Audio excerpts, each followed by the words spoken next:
వాళ్ళు ఫోన్ చేసి చెప్తారు నాకు. ఇంత ఇంత సిగ్గులేని వ్యవహారం ఎందుకు?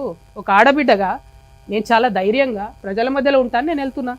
ఆంబోతుల్లాగా అడ్డగాడిదల్లాగా ఎందుకు నా కాళ్ళల్లో కట్టెలు పెట్టే పనులు చేస్తున్నారు? నాకు అర్థమవుతలేదు. ఏం అవసరం ఉంది మీకు? ఒక్క ప్రశ్నకైనా సమాధానం చెప్పిరా నేను అడిగిన వాటికి? ఇంకా నేను ఎక్కడ కూడా పర్సనల్ ఇష్యూస్ మాట్లాడను కూడా, నా ప్రాణం పోయినా.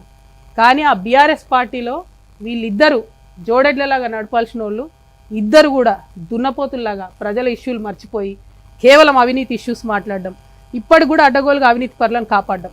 మొన్న నేను ఉద్యమకారుల పక్షాన పోయి అక్కడ ఉద్యమం చేస్తున్నా అండి.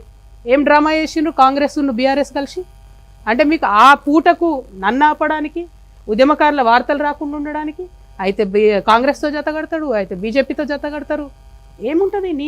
నీయతు న్యాయం ఏముండదా? ఒక పార్టీకి ఒక లైన్ ఉండదా?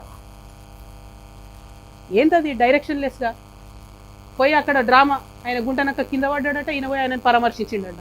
ఆ ఏడ కింద పడ్డాడో ఏమైందో అసలు ఎంత విచిత్రం అంటే ఆ రోజంతా మీరు చూస్తే ప్రతి ఒక్కరికి ఫోన్లు చేసి మీరు ఉద్యమకారుల వార్తలు వేయొద్దు. ఎందుకు వేయొద్దు? వచ్చేదా తెలంగాణ ఉద్యమకారులు లేకపోతే? మీరు మాట్లాడతలేరు. నేను ఒత్తిడి తెస్తున్నా కాంగ్రెస్ ప్రభుత్వం మీద, ఉద్యమకారులకు ఇచ్చిన మాట చేయాలని. మీకేం ప్రాబ్లము? మీరెందుకు అడ్డుపడతారు? ఎస్, ఇవాళ అడుగుతా ఉన్నా నేను.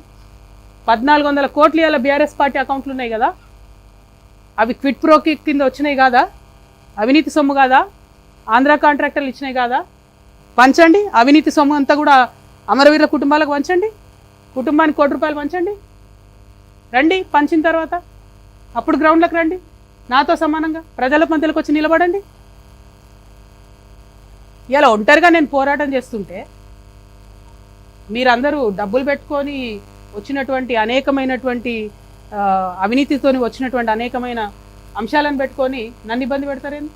నిన్నగాక మొన్న కేటీఆర్ గారు ఒక పేపర్ కొన్నారు 128 కోట్లు, దాదాపుగా అంతే 188, 188 కోట్లతోని పయనీర్ అని ఇంగ్లీష్ పేపర్ కొన్నాడు ఆయన.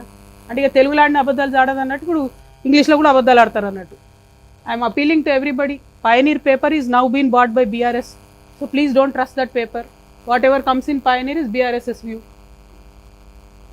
ఏంది ఇది? పత్రికలు కొంటాం, యూట్యూబ్ ఛానల్ కొంటాం. ప్రజాబలం ఉండాలి, గుండె ధైర్యం ఉండాలి, ధనబలం ఉంటే ప్రదర్శించుకోండి అవసరమైన కాడ. మొన్న ఇక్కడికి వస్తే కూడా ఫ్లైట్లో వచ్చిపోయారేమో కదా, హెలికాప్టర్లలో వచ్చిపోండి. మేము సామాన్యులం, మేము కార్లలో పోతున్నాం. పాయింట్ అది కాదు. పాయింట్ ఏంటంటే ప్రజల మీద, ప్రజా సమస్యల మీద పోటీ పెట్టుకోండి మాతో. మా కాళ్ళల్లో కట్టెలు పెడితే ఏమొస్తుంది? వెనకంగా పోయి ఎప్పటికన్నా మాతోనే వచ్చి చేరుతుంది చెప్తా ఉన్నా. ఇవాళ నా కంఠంలో ప్రాణం ఉన్నంత వరకు